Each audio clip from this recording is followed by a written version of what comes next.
this is a case where a little moderation, I think, would be good for all of us. One step at a time, and let's get it right. So there's no on-off switch here. This has to be done in stages, has to be done gradually. That doesn't mean doing it any slower than it needs to be done. It means doing it just right. When it's the right time to open up a step, we do it. When we prove it's working, we take the next step, the next step, the next step. And there's a lot of questions we will answer as part of this process. And we're going to come to decisions, share them with all of you, and together we're going to make them work. So for example, what kind of personal protective equipment will people need in each industry, in each part of our economy as they open up? We want to be very specific about what will protect both the folks who work in each industry and their customers. We have to be very clear about how we're going to use temperature checks. I think this will be an important part of the equation. But how are we going to use them? Where are we going to use them? Making sure we have enough thermometers. These are all things that we're planning on right now. And as we get the details ready to go, we're going to be announcing. How do we make sure that cleaning is handled the right way? It's going to be different depending on what type of work we're talking about, but we want it to be clear and transparent what kind of cleaning is going to be necessary to sustain the right environment going forward and keep everyone safe. And when someone tests positive, what happens next? Well, we all know, we've been talking about it for weeks now, and you're about to see it come alive. The Test and Trace initiative is all about identifying people and then tracing their contacts, making sure everyone who needs to be isolated is isolated, everyone who needs to be quarantined is quarantined. We want to be clear how that works, right down to the point where someone shows up at work and at that moment finds out they got a positive test. What do they do then? If they find out the night before, what do they do? We're going to lay it out so people know exactly how to handle each scenario. Now, we already know a lot from the science. Even though no one knows everything about this disease, we know a lot from the medical community. We know a lot about what has been working and not working in other places of the world. We're going to take the good models and adapt them for what we do here. But we also know there's no place like New York City. And we know that we as a city government, we can take all the best information and come up with the right game plan, but we need to always run it by the people who actually do the work. The people in each business, the people in each sector of our life in this city and our economy who understand the day-to-day life of their workplaces best and can give us real-world advice about what's going to work, what's not going to work, what questions they need answered. We want to help each business back on their feet as quickly as possible. To do that, we have to listen to them, to make sure that we answer their questions and hear their view of what they need. So we are bringing together what we call sector advisory councils from different parts of this city, both in terms of different parts of our economy, but also people who represent all of us, all the different neighborhoods, people of all backgrounds, people of different perspectives, to help us understand what is needed to get this restart right. And it's very, very important that we think about everything that makes up life in this city. So we're naming a group of different councils. We're going to start with a group of people that I'm appointing to each. If we think others need to be named, we will. If we think any other group has to be formed, we can do that obviously at any point. But I think this initial group gives us a good start at some of the things we have to work on right away. So today we are going to roll out 6 councils, and then there will be 4 more on the way after that.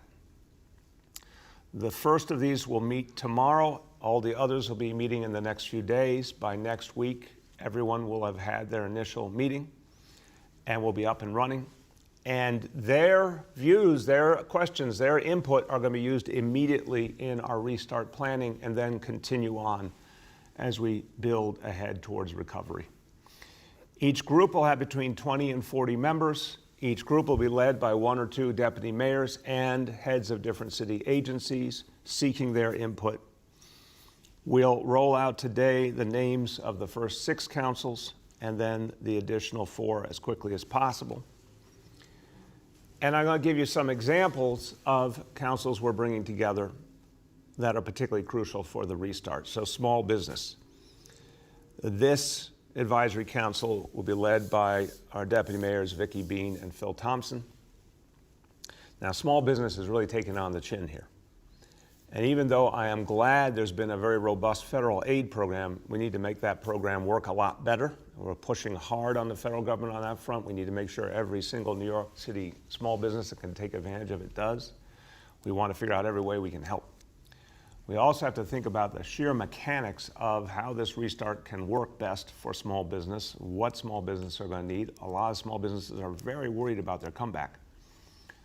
A lot obviously have much less in the way of resources than bigger businesses. Small business owners have poured their heart and soul into their small businesses. Nothing more personal than creating a small business, making it work, making it an asset to your community, your neighborhood, to this whole city. It's never easy. And on top of that, with all the struggles any small business goes through, and they were going through a lot of struggles before this crisis hit. I talked about it a lot in my State of the City address back in February. Now, on top of this pandemic, which has created even more uncertainty. So we are going to listen. We're going to come up with plans that will help small businesses back on their feet. We need them. We need them because of the heart and soul of our city. We need them because they're so much of what makes New York City great. We need them because it's actually where a huge percentage of employment is in this city. We need everything. We need our bodegas and corner stores. We need our bars and restaurants. We need our startups, that are such an important part of our emerging tech economy. You name it, we need them all.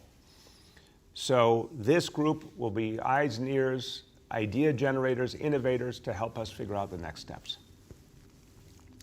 Obviously, the city has a huge number of larger businesses as well, and we depend on them deeply. The larger businesses will be crucial to jump-starting our economic recovery. We're going to be listening carefully for how we can help them to get up and running as quickly as possible. Certainly from the employers I'm hearing from, that's their desire, to hit the ground running, but also there's a tremendous understanding we have to do it right, and we have to do it in a way that's safe, and we cannot allow that boomerang to happen that we've talked about. With larger businesses, in many cases, thousands of employees, huge logistical considerations. Many have big workplaces that have to be thought of very smartly in terms of keeping everyone safe. This group, again, will be led by our Deputy Mayor, Vicki Bean, and bring together leaders of large businesses from around the city, and we welcome their input and we need it. The next group focuses on labor and workforce development. Look, let's face it, who is hurting most in this crisis? Working people. Who is this city? Why is this city so great? Because of working people. Who makes this city great? Working people. And so many working people have been heroes during this crisis, keeping the city going, and they will be the heroes of the restart and the recovery as well. They need to be heard, and their rights need to be protected, and their needs need to be recognized, and their voices often left out when governments make their decisions. This time we have to get it right and have working people and those who represent working people at the table from the beginning. I am a big believer in the power of our labor movement. They will be front and center. Their voices will be heard as we build this restart and recovery. This group will be led by First Deputy Mayor Dean Fullahan and Deputy Mayor Phil Thompson. Now, something that makes New York City unquestionably. All of those amazing organizations and institutions, all the incredibly talented people in our arts community, our cultural community, in the tourism sector. We're bringing together a group focused on those areas, arts, culture, tourism, because it is the essence of so much that makes New York City great in our hearts, in our souls, and what we are proud of, obviously also one of the underpinnings of our economy. And one of the pieces that we've been missing deeply has to come back strong, has to come back smart. But this is also a sector where some of the biggest challenges exist because it's synonymous with gathering a lot of people together in one place. Some of our arts and cultural venues gather thousands and thousands of people in close quarters. How are we going to go about that in the future? When is the right time to do what? That's what we're going to work through with this group. Strike that balance, safety first, health of people first, making us fight off this disease at all times is job one. But we want to bring this sector back strong. We want to figure out the right stages to do that. Deputy Mayor Vicki Bean will be leading this group, working with great leaders from these fields. The faith-based community. So I think it is a clear fact we need faith more than ever in every sense in this city. And our faith-based communities are part of what holds New York City together, what gives people the strength, the perseverance we all need. And in this city, and it's a beautiful thing, I've seen it with my own eyes, it encourages me all the time. Our faith leaders work together across faiths for the good of New York City all the time. So this community is going to be crucial to our comeback spiritually, as well as in terms of all we have to do to bring this city back materially. Now, our faith leaders deserve tremendous credit because almost 201, I think clearly this is as close to unanimity as it gets. We have seen faith leaders of every background say safety and health of our people first. And they've had to do really tough things, shutting down worship services, but making sure that always it was about people's safety. I commend them and thank them for that. The value has been on human beings and human life, and that's been so powerful and commendable. Now, the practical question now comes into play. How are we going to restart worship services, and what's the right way to do it, when, and with what conditions? This is something that, like the other kinds of larger gatherings, has to be approached very smartly. We're going to be listening to the voices of our faith leaders as we develop those plans. And again, everything is going to start to move in the coming days and weeks as we put these pieces together and we can project step by step. Their voices will matter immensely. This group will be led by Deputy Mayor Phil Thompson. A new sector council that we're adding is in the area of construction and real estate. Big part of this city's economy, big part of what makes New York as well. And people want to get back to work, and we want to get them back to work. But here are a set of challenges as well. Different kinds of work, some which might lend itself better to social distancing, some which might be better in terms of health. Other types of work in this field presents more challenges, particularly indoor work. We got to figure out what kind of personal protective equipment is needed, what kind of distance is needed, what kind of schedule is needed to get this right. This group will be led by Deputy Mayor Laura Anglin and Deputy Mayor Vicki Bean. So, those are some of the initial councils, and we'll be putting out those names. 4 more coming behind that. The good news is, this is an example of listening to people who are the experts because they live the life, they do the work, they understand what everyone's going through. We want to hear from them. We want to hear their voices helping us understand what will work, also warning us about what may not work. Everyone has that New York energy, that desire to get going. We're never going to lack that. These folks are also going to help us figure out how to strike that balance, and based on real experience, and they will be pivotal in the effort to get New York City going again. I want to say in advance a thank you to everyone who's agreed to serve on our advisory councils. We're going to ask a lot of all of you, and we are deeply appreciative for your willingness to serve New York City. Now, that is what I've talked about, is the things we have to do to get ready for the restart and the recovery. But right now, as we're doing that work, we're fighting every day against this disease. We're fighting every day to make sure that the people of this city are kept whole and supported no matter what this horrible crisis throws at us, and that means both the healthcare crisis and the economic crisis. Talked about many times, our priorities right now, 4 things: people's health, their safety, making sure everyone has food to eat, making sure everyone has a roof over their head. Well, in that last category, we all know the challenge this city has faced for decades is homelessness. And we also know that homelessness is a problem that has often defied conventional solutions. That's why we started to do some unconventional things over the last few years. Nothing more powerful than the Homestat strategy and the more recent vision called the Journey Home, which are all about ending permanent street homelessness through intensive engagement with homeless individuals who live on the streets.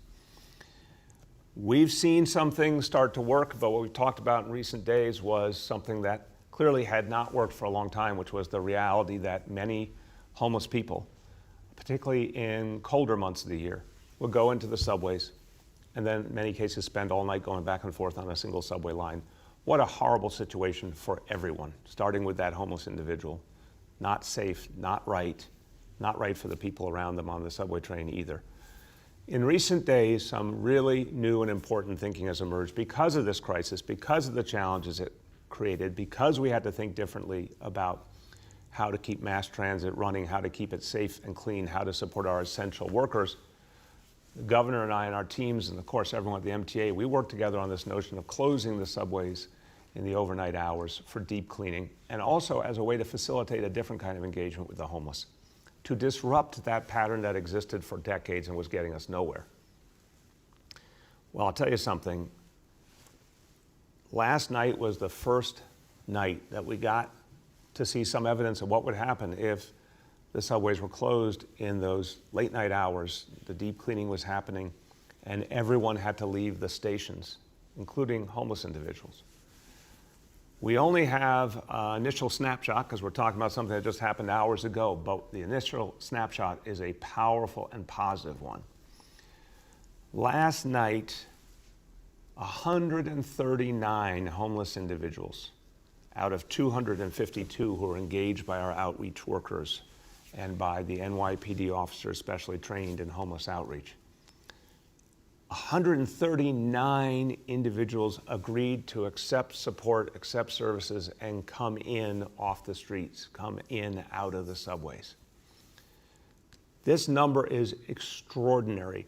First of all, more than half of the people encountered and engaged agreed to leave the subways, to leave the streets and come in. That's an amazing reality to begin with. But we have, more importantly, never ever seen so much success in a single night before. We've never seen this many people, this higher percentage of people who are living on the streets agree to something different. And it's only one night, and we obviously need a lot more information. We need to see how things play out over a longer period of time. But this number is staggering because, look, consistently what federal surveys have shown is that in this city, and I don't say it with anything but sorrow, but the facts have been consistently that the federal annual survey shows somewhere between 3,500 and 4,000 people living on the streets of our city, streets and subways combined. If in one night 139 people took a step towards leaving that life and coming in to a safe haven or a shelter and starting the process of getting to long-term housing and never going back on the streets, that's an extraordinary number for one night and very encouraging. We have to sustain it in many, many ways. We've got a lot of work to do. But I want to say to everyone involved, to the NYPD, to everyone at Social Services and Homeless Services, to the MTA, to the governor's team, we all work together on this vision in hopes it would create something new. And the very first night, we see a very hopeful sign. So we're going to keep at it, and hopefully this is the beginning of something much bigger and really good for people all over the city, and particularly for those who ended up on our streets and our subways who we want to get back to a better life.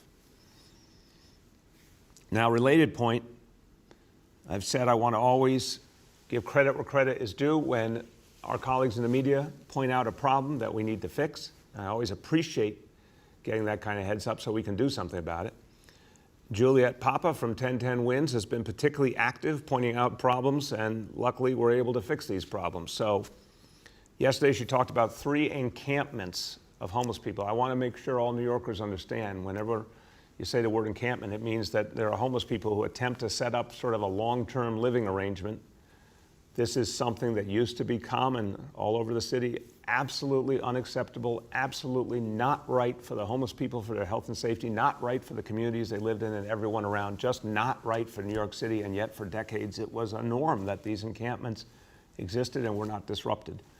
In my administration, we made a decision that from our point of view, it was unacceptable to have a single encampment anywhere in New York City, and they had to be dismantled anytime they're identified. And we've been doing that now for years, and it's really caused the encampments to become a rarity. But whenever we see a new one, we immediately take it down because, again, it's not fair to anyone and it's not healthy and safe. Juliet identified 3 encampments yesterday morning. I want to thank the NYPD, I want to thank Homeless Services, I want to thank the Sanitation Department. They have worked together to dismantle those encampments. The people who were living there have been offered help, which is always the goal. We don't want to see anyone living on the street. We want to always offer help. So those 3 conditions have been addressed, and anybody in the media, we welcome anytime you see something like that. We want to address it immediately. But all New Yorkers, call 311. If you see anything like that, if you see any place where homeless folks are congregating, we need to know so we can get out there and address it and get people help and get them off the street. Well, speaking of streets, some good news today as we continue to build out the Open Streets initiative. This is an initiative, City Council put this idea out there. It's an idea that now is ready to go into higher gear. Want to thank the City Council for their partnership. Want to thank the NYPD and Department of Transportation, Department of Parks, all the city agencies that are working together to make this work. And thank God, all those city agencies have more and more of their employees coming back who had been sick with COVID-19. The workforce is strengthening all the time, so we can do these open streets now with the right kind of enforcement and make them work for everyone. So, over the last few days, including the weekend, we have opened over 7 miles, and now we're adding 2 more miles that will be open tomorrow, Thursday. And in this case, these are specific sites that are being managed by local business improvement districts, so local organizations that do such important work for their communities, and are taking responsibility for making sure that everything is set up and monitored and is safe, and they'll work very closely, of course, with the NYPD and DOT. I want to thank the Flatiron Partnership, the Garment District bid, the Lower East Side bid, the Downtown Brooklyn Partnership, and the 3rd Avenue bid in the Bronx. All of them stepped forward and are going to ensure that these streets that you can see there on the slide will be open streets, again, starting tomorrow. Also want to announce that one open street that was part of the very original pilot program, this one is now coming back. It's a half mile along 34th Avenue in Jackson Heights. Pilot location, now becoming a full-time location for the duration of this crisis. And again, this is the next phase we're announcing. More to come soon as we build this initiative out. Another thing we are building out all over New York City is the initiative to distribute free face coverings to all New Yorkers who need them. This is getting a very enthusiastic response. People are really thankful to be getting these face coverings, and the more they get, the more they're using them, which is exactly what we want. I told you this week earlier that we would be distributing 7.5 million free face coverings. And that is really going to make a huge impact. And so people who want to know where they can get them, again, we have a map that identifies locations all over the city. We've added a number of locations since the weekend. All you have to do is go to nyc.gov/face coverings. And you can see a number of places where you can get a face covering to help protect everyone, your family, your fellow New Yorkers, to help drive back this disease. Now, I like to express my thanks every day. There are so many people doing so many good things in this city. This is the ultimate team effort, 8.6 million people pulling together to fight back this disease. Well, today is one of those national days of thanks for a particular group that has been just unbelievably heroic, and that is our nurses. Today is National Nurses Day. So, listen, unbelievable, just absolutely breathtaking what the nurses of New York City have done during this crisis. They're heroes in this city, they're heroes to this whole nation. So I think it's a fair statement that if there's any New Yorker out there or any American out there who didn't appreciate our nurses before, well, they damn sure well appreciate them now. And that is just and fair that nurses are finally getting the recognition they deserve, but we sure want to do more. I've had the joy of going out to a number of our hospitals, places like Elmhurst Hospital, Kings County Hospital, a number of others, to applaud all the healthcare workers. I take a special appreciation thanking our nurses for what they've done here. And everyone, today, when you see any healthcare worker, but particularly since it's their day, when you see a nurse, say the word thank you and say it with passion because they deserve all the thanks in the world. Okay. Now, I'll frame what we do each day, of course, go over our daily indicators. I'll frame this by saying not every day goes the way we plan it. The big trend is good, but day to day we still see fluctuations that are sobering. And it's a reminder, do not take our foot off the gas. Do not relax our rules until it's time. Get it right. Fight back this disease. Avoid that boomerang. Because today we see some numbers that remind us we still have some work to do. So on the first one, daily number of people admitted to hospitals for suspected COVID-19, that number's gone up. Look, it's gone up markedly, although thank God against a much smaller base than it used to be. So from 75 to 109. We got to see that go down, obviously.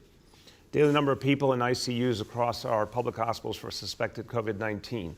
Still too large a number overall. The increase is small, from 596 to 599.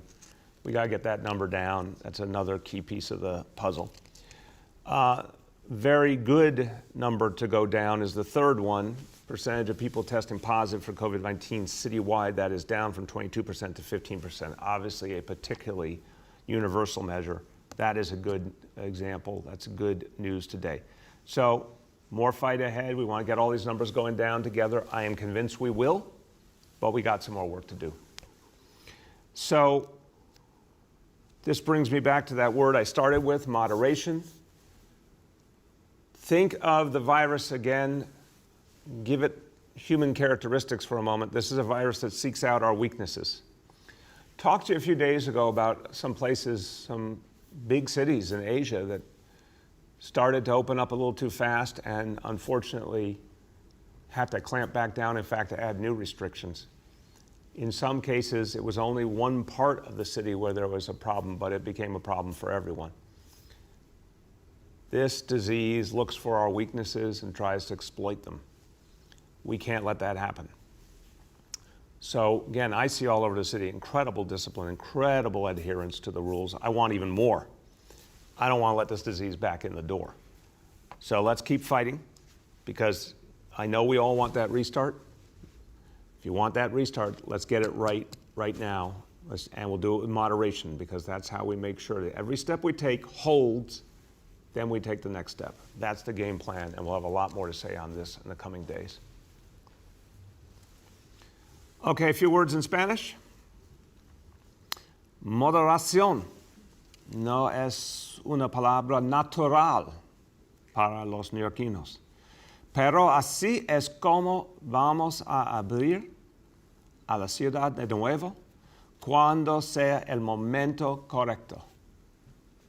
Lo vamos a hacer de forma gradual y con cuidado para proteger a nuestra gente mientras la ciudad vuelva a moverse. No solo nos vamos a poner de pie de nuevo, vamos a crear una ciudad mejor y más justa de la que dejamos atrás. Okay, with that, we are going to turn to colleagues in the media. And as always, let me know the outlet of each journalist. And just a quick reminder that on the phone we have Deputy Mayor Bean, Deputy Mayor Thompson, Dr. Barbeau, Commissioner Banks, and Commissioner Trottenberg. And the first question goes to Gloria from New York 1. Gloria? Thank you. Good morning. Mr. Mayor, I wanted to ask, we heard from Pat Foy this morning, who said he believes 2,000 people were removed from the subways. I'm wondering if you have any information on that. And out of the folks that you were able to engage, can you give us an idea of exactly where those people were sent? What is the resource that the city is using at this time? And what are you doing to ensure that they don't go back on the subways when this crisis is over? Got it. My second question Gloria, wait a is minute, time out. Again, we're going to keep, guys, I really need everyone to understand this. Gloria, that's a multi-part question. We're going to stay there with that, respectfully. We got this rule where we're trying to give as many people an opportunity in the time we have. There's a lot going on that I need to get back to every day. So I originally said to each journalist one question. We decided to give people another question. They're turning into 3, 4, 5-part questions. We can't do that. So let's make it clear. I'm going to make sure we answer what you just asked. Great multi-part question. We're going to answer that. And I'm going to ask your colleagues who follow to please do really literally 1 or 2 questions. And if people can't do that, then we're going to have to change the format to make it even simpler, because we just need to be fair to everyone. I want to get to as many people as possible. So I'm going to start and then turn to Steve Banks. Gloria, from what I can see, and I want to make sure we're speaking the right language here about what's going on. First of all, again, very thankful for the collaboration with the state and the MTA. I think something very important is happening. Steve will be able to tell you everything we're doing once people do agree to accept services, because this is something that's now been built over 3 years, the Homestead Initiative. It's really, a pretty well-oiled machine now with great results. Several thousand people have come in off the streets and stayed in and not come back to the streets. So Steve will talk to you about what we do with people to make sure that they receive those services and stay in to the maximum extent possible. But to the number, I want to caution that, again, the federal government's annual study that's been going on for a long, long time says the total number of homeless people in New York City on the streets, on the subways, all 5 boroughs is somewhere between 3,500 and 4,000. That number's been pretty steady in recent years. In the really cold months, not like now, but the winter months, you do see a lot more people go into the subways. Steve will give you his view. He's literally one of the leading experts on homelessness, not only in New York City and the United States of America. And he's been at it for about 30 years. When I hear that number, I respect Pat Foy a lot. I like him and respect him. We've worked closely together. I don't understand how that number could be accurate, given what we know of homelessness in the city and this time of year. It's hard for me to imagine that many people who are actually street homeless. Now, that's not different from people who might live in a shelter, or people who maybe appear to be homeless but may not be homeless. But that number surprises me, is all I'll say. But Steve, you're the expert. Tell us what you think of that.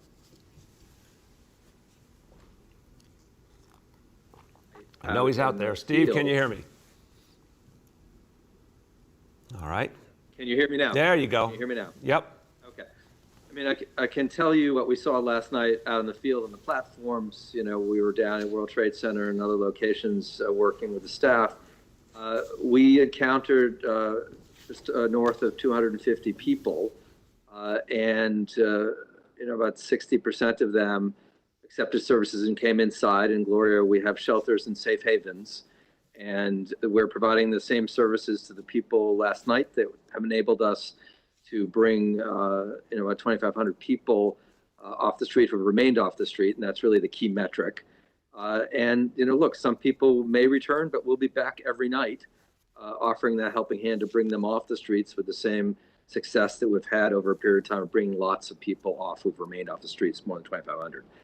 But I also want to put the numbers in context. And look, Pat Foy and the MTA have been very collaborative with us. We appreciate the collaboration with the NYPD and our social services not-for-profit staff. But half the people that you see in the subways are transient, meaning we'll see them 1 or 2 nights and then not see them again.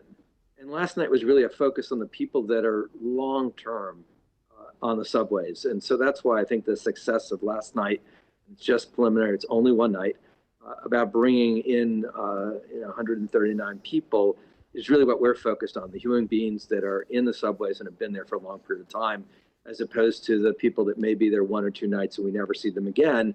And then that's the perception that there's lots of people there for long periods of time. Actually, our focus is on the people that are really there a long period of time. And those are the people that we were able to bring in last night. Yeah, and Steve, just if you could take one more step in that answer, I think we all want to understand a little bit better. Again, hearing an estimate of several thousand, my question is, from your experience, is it conceivable that that could all be street homeless folks, or do you assume that's some combination of people that is street homeless and other kinds of folks? I think again, experience tells you that people end up on the streets for brief periods of time, or are perceived to be on the streets for different periods of time for a whole range of economic reasons, but they're not the people that you see every day. And those are the people that you see every day that we're focused on in the city's plans. And so someone who might be panhandling, for example, may well have a home. I think that people make a lot of assumptions when they see people and assume that they don't have a roof over their heads. What we're doing with our social services staff is actually determining through our by name list which individual by individual needs our services and who we can bring inside. And sometimes this all gets lost in large numbers. At the end of the day, it's about human beings. And on a case-by-case basis, that's who we were able to bring in last night, and we'll keep doing that. Next is Marcia from CBS 2. Marcia? Good morning, Mr. Mayor. How you doing? Good, Marcia, how are you? Good. My first question has to do with social distancing enforcement. As you're well aware, I'm sure, Jumaane Williams and Eric Adams say the NYPD enforcement of social distancing has shown racial disparities, that the enforcement has been subjective and selective, and of course they want you to release data. I wonder your take on it, and if you've given any instructions to the NYPD in terms of guidelines for who gets approached and who gets summoned. And my second question has to do with the homeless again. Homeless advocates are saying that you're taking homeless people off the subway but not providing them with safe alternatives. Your response to that? Thank you, Marcia. No, I just respectfully disagree profoundly with those advocates. I appreciate their work, but again, Steve Banks, leading our efforts to help the homeless, one of the premier advocates for the homeless, for decades in this city and this country. And what Steve has created with his team and with all the amazing nonprofit organizations that do the outreach is something absolutely unprecedented in the history of the city. And it is compassionate and decent, and it's about helping homeless folks get to a safe haven or a shelter that works for them. We've been adding so many more spaces in places that homeless people, where we find them, where they need to be, so that we have places that work for them.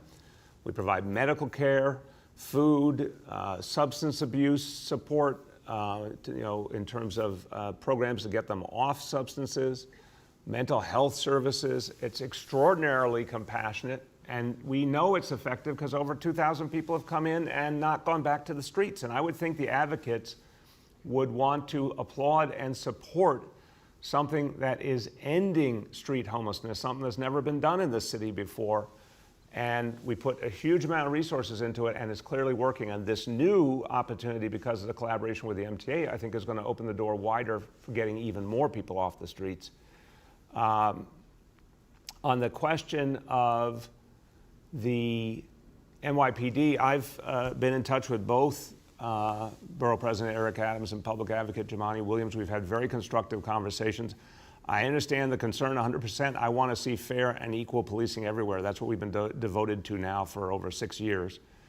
Changing the nature of policing in New York City to make it focused on neighborhood policing and being respectful and responsive to every community and more deeply connected to every community. And I think it is working. I think the challenge we all have with this pandemic is we're learning new ways and new approaches. We'll have a lot more to say on how we're going to refine our approach, particularly with the warmer months. But the message to NYPD is be consistent across all communities, communicate with people as always under neighborhood policing, help people to understand this is about their own health and safety and their family. And the vast majority of people, Marcia, are accepting these rules and following these rules. It's actually been quite rare that the NYPD or any other agency encounters much resistance. The vast majority of New Yorkers get it and they're living this way. And sometimes they need to be reminded, or sometimes they need to be offered a face covering, but they accept and they act accordingly. We definitely want to get the data out. So we will make sure the NYPD gets the data out. It's going to show you where there's been, for example, summonses, but remember, there hasn't been a need to do a lot of summonses in the last 2 months for social distancing. That's a good thing. But definitely that transparency will be provided. Matt from Newsday is up next. Matt? Hey, good morning, Mayor.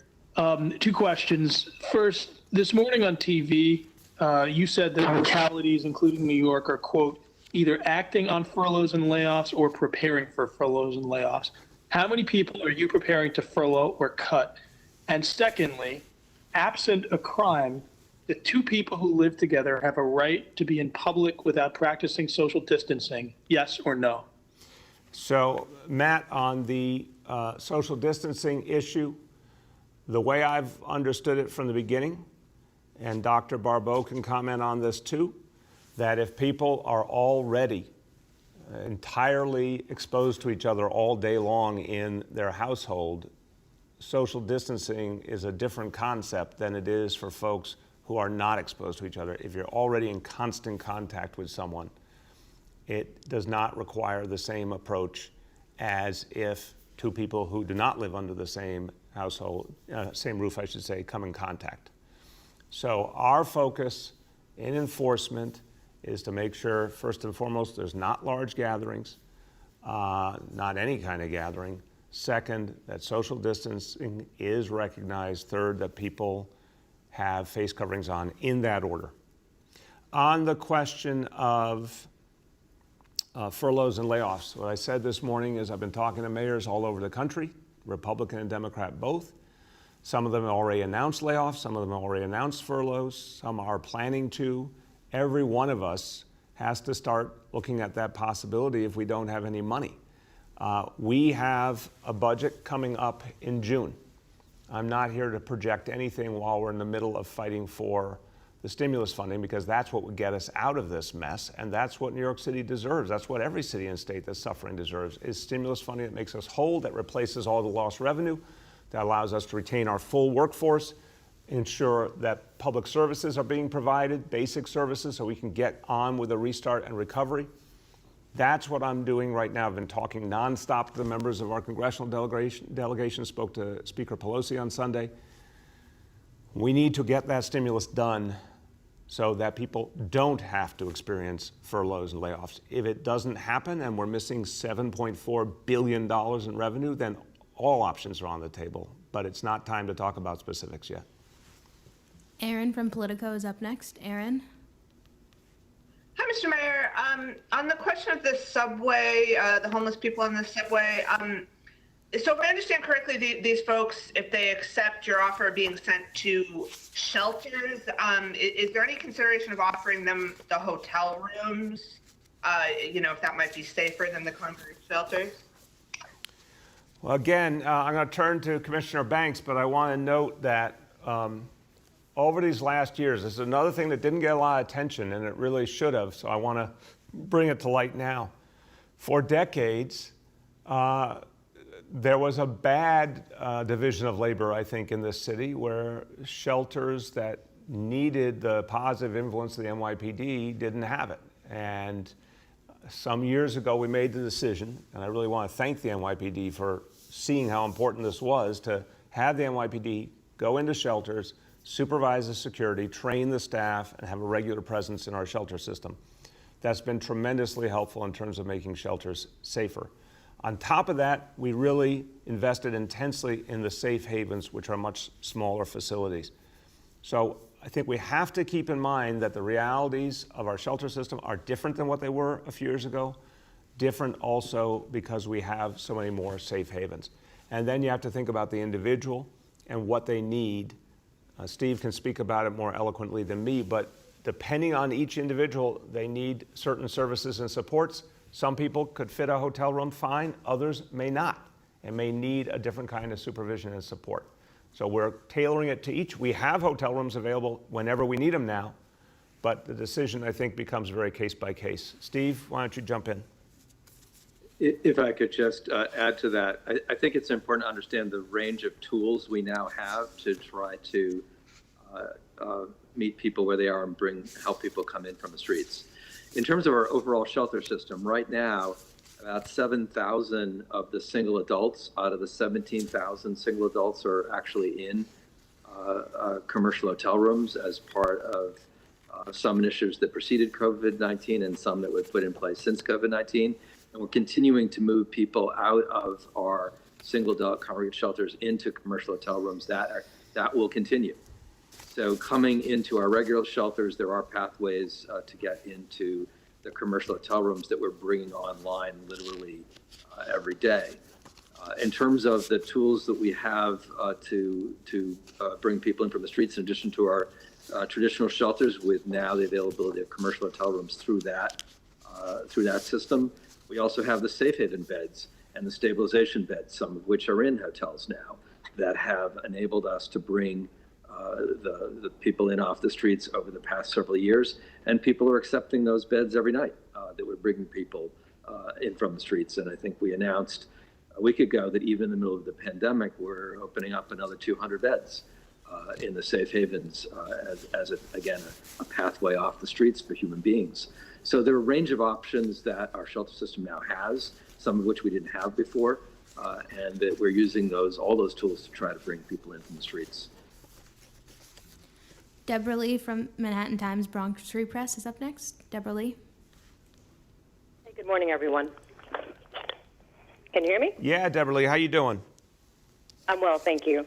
I wanted to follow up, Mr. Mayor, and actually I'm not sure if Commissioner Shea is on, but I wanted to follow up on this conversation about the enforcement on social distancing.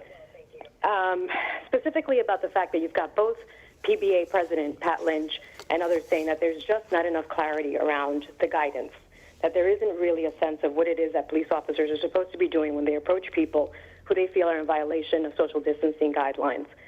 Moreover, others are saying that this is just another opportunity for subjective policing and are concerned that this is going to become, particularly as warmer months approach, that this is going to become just another opportunity for mistakes. Forgive me. That said, can you speak to the fact that others are calling for other agencies and other individuals to be involved in this other than police officers, that this is in fact not a policing conversation, but particularly as it deepens and you've got more people out in the streets, that this should become a citywide conversation across other agencies? And then finally, I wanted to ask Commissioner Barbeau, with wellness visits being postponed by parents who are concerned about visiting doctors, what guidance is the city offering for parents who want to make sure that their children are vaccinated on time and are receiving the visit that they need, in light of the fact that there is now Kawasaki concerns, and also that we are asking people not to travel and visit doctors unless they absolutely need to? So I'm going to let Dr. Barbeau answer that, and I'll double back to the policing answer. But just to say, as we lead into Dr. Barbeau, I've been very struck already, Deborah Lee, by visits to a couple of our health and hospitals clinics, one in Morrisania and in the South Bronx, the other in Coney Island, that the way they are reporting so much more use of telemedicine in this crisis, and that it's actually getting everyone more used to using it. And a lot of the patients, a lot of the people who go to the clinic are getting more and more accustomed and more comfortable with that option. So even as we're navigating the question of people limiting travel or not being willing to go out, I do think we're seeing more and more use of telemedicine in a helpful way, and it's something we clearly want to deepen in our efforts as well. We'll have more to say on that soon. But in terms of how to advise parents, Commissioner Barbeau, jump in, and then I'll come back on the other question. Certainly, Mr. Mayor, and Deborah Lee, thank you for that question, because I think it's an incredibly important one. When we hear new information that is potentially scary for parents, like something like Kawasaki's or Kawasaki's-like syndrome, it can make parents more hesitant or more concerned about what they should be doing for their children. And so I want to just clarify that even though we are hearing about Kawasaki more and more, it still remains a relatively rare condition. And we want to draw attention to it because during this time, it can be confused with other things, and we don't want to lose time in terms of children getting access to treatment that can be definitive and avoid long-term consequences. In addition, we want to make sure that not only parents, but New Yorkers in general know that healthcare is open for business, meaning that we want New Yorkers to seek care for conditions that they may have that they've had to put off seeking care for because maybe their doctors weren't open. And as the mayor said, it doesn't necessarily mean going to the office in person, but it could mean having telephonic access. It could be a whole host of ways in which medical practices are now adjusting to social distancing and how they continue to see patients and ensure that they have ongoing care.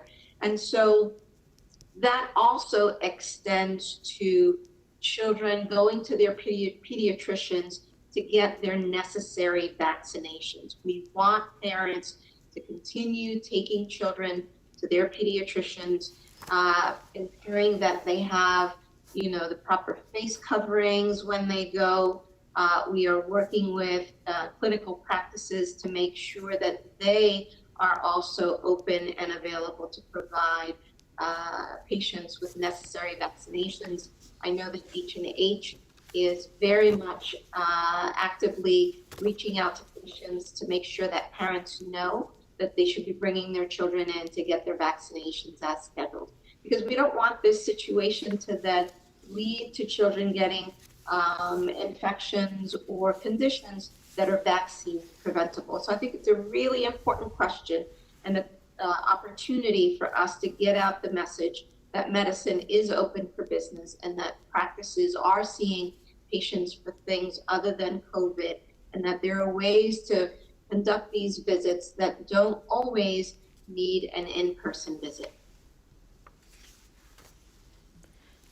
Jeff Mays from the New York Times is up next. Jeff? Yes, good morning, Mr. Mayor. You didn't really answer the first part of Deborah Lee's question about Oh, I'm sorry. Yeah, Jeff, hold up. I meant to, and I got caught up in other things here. My apology, and then we'll come back to your question. Yes, Deborah Lee on the previous. So, look, again, we are dealing with something that is entirely new still to all of us. It's going to take time to get it as good as it should be, but I think the core realities are still strong. Meaning, we have for years now built up a philosophy of neighborhood policing. We have a whole new generation of police officers who have been trained in this. The entire force has been trained in this philosophy in de-escalation. I think we've seen 2 months now of the NYPD engaging the people of this city in the context of the coronavirus. And I have to say, and I obviously every day am listening for what's working and what's not. We've seen a couple of really unfortunate and inappropriate instances, but only, in my view, a very small number compared to the vast number of interactions between our officers and our communities that have gone the right way. And I want to keep things in perspective. Our officers are trying to understand how to be effective in this new reality of this pandemic. We need to do more to create clear, simple protocols and make sure their supervisors are supporting them. We also have to remember that for weeks we had the NYPD missing a huge percentage of its officers because of the disease. We're now coming into a situation where the force is coming back to its normal levels. We're getting more and more experience with what works, what doesn't work in terms of trying to figure out the right kind of enforcement. Again, the hierarchy I present is we're most concerned about stopping larger gatherings. That's where the most danger is. and then enforcing social distancing on a more individual level, and then the face coverings. And most people, this is the bottom line, and I've checked this many times over with community leaders and with the NYPD regularly. Most people, when asked to create more distance from around the people around them, or asked to put on a face covering, they're doing it. So we're not having overall a compliance problem.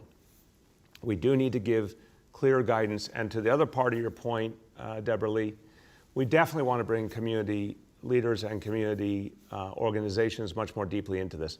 Previously, when the virus was on a constant upswing, that wasn't our focus, obviously. Now that we're getting some relief, it's something we can do more and more. And obviously, with the warmer weather, it makes sense to do it more and more. So we'll have more to say on that in the coming days as well. Back to Jeff. Now to Jeff. Jeff? Thanks. Just following up on that question, just given the interactions we've seen between police and enforcement of the sort of individual social distancing, I mean, do you think that there's a benefit to that enforcement, or does it outweigh the risk of these negative interactions? You've seen police without masks in some of these encounters. And then secondly, on the subway, what are your expectations about a return to 24-hour service? Do you have any sort of timeline? And do you expect that 24-hour service will eventually return? Yes, Jeff, absolutely. It's a conversation the governor and I had as part of the decision to move to the overnight cleaning. He was clear, I was clear, we were totally unified that we will return to 24-hour service. Obviously, the state runs the MTA, but this was something to me was prerequisite to the city agreeing to this plan and agreeing to the, putting the resources into it that we wanted to know that when the crisis was over, we would resume 24-hour service. I think the answer to your question is when the crisis is over. And that will be determined by our indicators. That will be determined by what happens with this disease. Look, my general hope is that we're going to see more and more normalcy through the next few months with particularly this very aggressive test and trace approach, and that it'll get better with each month. And when we get to September, particularly with the beginning of school, I want the beginning of school to happen fully and safely, and that is one of those things I think will signal that New York City is back in a really strong way. I want to get us there. Again, that moderation approach to get us there. So I'm not going to be surprised if the overnight cleaning goes on for months because the health dynamics require it. But my hope is it's a matter of months, and then we get to a situation where we can go back to the 24-hour service. On the question of police officers, I've had this conversation with Commissioner Shea. It's absolutely essential that officers wear masks. The idea is, of course, for their role that they play in our society, everyone looks to them for guidance. Everyone looks to them as an example. We want people wearing masks when they're outside and coming in contact with people. Look, the rule's clear. If you're outside and you're not coming in contact with anyone, that's a situation where you are not required to wear a mask. But I think it's safe to say police officers are in contact with people very, very regularly. And so the notion of wearing the mask regularly is the right thing to do. And again, I am watching really closely what are we seeing with interactions overall across now 2 months.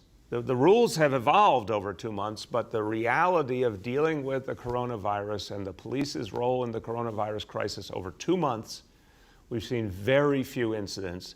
People say, oh, it's getting warmer. Be careful, be worried about that. I'll tell you, Jeff, from the very beginning of my administration, people have warned me about the warmer months. And I think it's something we take seriously. I know I take it seriously, but I don't want to overrate it either because the world has changed in a lot of ways before this pandemic. The reality of policing in this city has changed profoundly. The reality of the city has changed profoundly. The summers are not what they used to be in the city. I remember when summer was equated with just vast amounts of crime and violence and tension between communities and tension between communities and police. That has not been the case in recent years in the city. And the pandemic cuts both ways. It has changed, it clearly has created a lot of frustration and challenges. It's also changed people's lifestyles profoundly, and it's caused a lot more unity, I think, a lot more purposefulness about looking out for each other. A lot fewer people on the street to be policed. So, no, I don't think it's a simple equation that says, oh, we're inevitably going in one direction. I think we have to give clearer guidance to our officers and make adjustments, and we will do that. But I think the vast majority of interactions between our police and our community are positive and effective, and I have faith that will continue to be the case. Kathleen from Patch is up next. Kathleen? Mr. Mayor and everyone, I was just wondering if you had a response to the Comptroller's Office report yesterday estimating as many as 900,000 people could lose their jobs this quarter. And since my second question was already asked, could I cede it back to Gloria for hers? It's an inventive approach, but I'm not going to get into that today. I think if Gloria had sent you the question you wanted to ask it, that's great, but we're not going to bring her back on the line. So if you have a second question, ask it now, Kathleen. Oh, that's okay. That's what I've got. If you could just focus on the report, I would greatly appreciate it. Great. So, Kathleen, look, it's a staggering number. I mean, think about this in human terms. That's so many families that now are left in doubt for their future. That's so many people who are not going to have money for the basics in their lives. There's so much pain that comes with that. When you hear that number, it's just unbelievable. I appreciate that the comptroller did this report. It is sobering. Look, we have been preparing for this reality now for the last 2 months. That's why, just earlier this week, I said we are now ramping up our food program to be able to feed 1 million people a day. I mean, think about that. 1 million meals a day. Unfortunately, we've entered a whole new reality, and this certainly puts a point on the human suffering happening in this city, but it also puts a profound point on why we need federal aid, and we need it quickly, because the situation is getting worse all the time, and because people are suffering, and because the ability of this city to reach people is getting strained. We're going to use everything we have, but it's getting strained every additional time someone loses their job. It's more and more need that gets created. So I take that number very seriously. We're going to build everything we do on the assumption that it's that number and could even get worse. We're going to be there for every New Yorker. As I said, the focus will be health, safety, food, and shelter. That's where we're going to keep our focus all times, whatever the number of unemployed people becomes. But if ever there was evidence why the federal government needs to step in now, I mean, we've literally not seen anything like it in our lifetimes. This many people becoming unemployed this quickly. So we need a much bigger response to be able to really protect people going forward. Anna from the Daily News is up next. Anna? Hey, Mr. Mayor. I like your haircut. Looks good. Thank you, Anna. I just wanted to get an update. How many coronavirus tests are being conducted in New York City today on average? Last week when I checked in, it was about 14,000. We obviously need tens of thousands or hundreds of thousands a day. What are we at? We're in that same 13,000, 14,000 range. The last I checked a day or two ago. We will keep updating on a regular basis. And we need a breakthrough. Meaning we need the federal government to come in with a real sea change in terms of lab capacity. Because Anna, what we're seeing right now, so let's say we're around 13,000.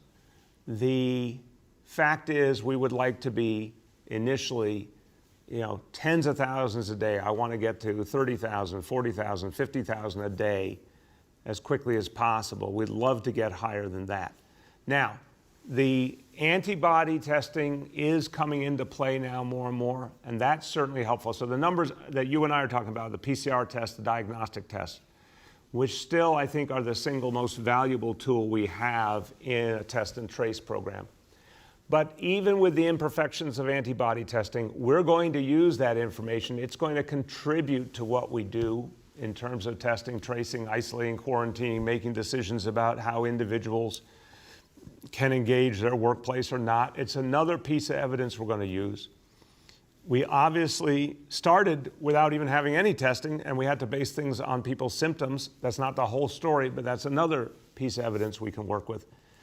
But to get these test numbers up really closer to where we want to be, we've got to get a lot more lab capacity. We now have the self-swab test approach, which is easier and faster, but we need the lab capacity, whether we're doing self-swab or test kit, whatever it is, we need the lab capacity to really increase, and that's what we're working on right now. So I am very hopeful in the coming days when we pull all these strands together, we're going to be able to put up real numbers that will allow us to do the test and trace we need to that would really have a transcendent impact. But there's definitely more work to do on the lab front. Gersh from Streets Blog is up next. Gersh. Hello, Mr. Mayor. How are you? Good, Gersh. How you doing?